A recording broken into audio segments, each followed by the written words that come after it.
फैसल गाड़ी से निकला। अटेंडेंट ने सलाम ली। फैसल ने जवाब न दिया।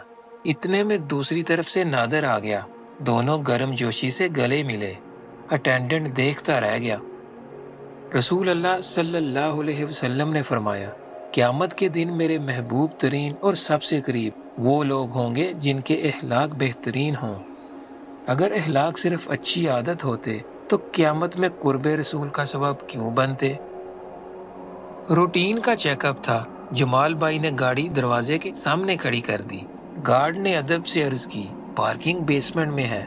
जमाल भाई को गुस्सा आ गया। गार्ड को सख्ती से डांट दिया।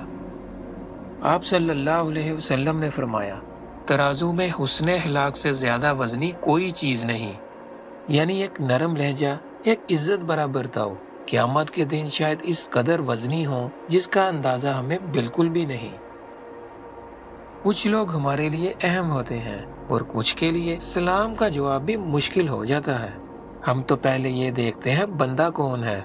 अल्लाह के नबी ने कुछ और सिखाया। सलाम हर एक के लिए रखा, मुस्कुराहट को सदका करार दिया।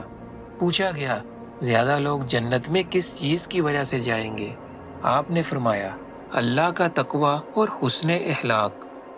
हमने जन्नत का रास्ता सिर्फ इबादत में तलाश किया।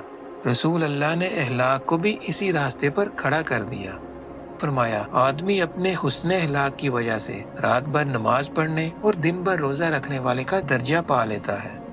जिसे हमने सिर्फ अच्छा रवैया समझा, इस्लाम ने उसे इबादत बना दिया। अगली बार जब गार्ड रास्ता बताए या अटेंडेंट सलाम करे तो सरकार के फरामीन को जरूर याद कर लें। शायद जिंदगी आसान हो जाए।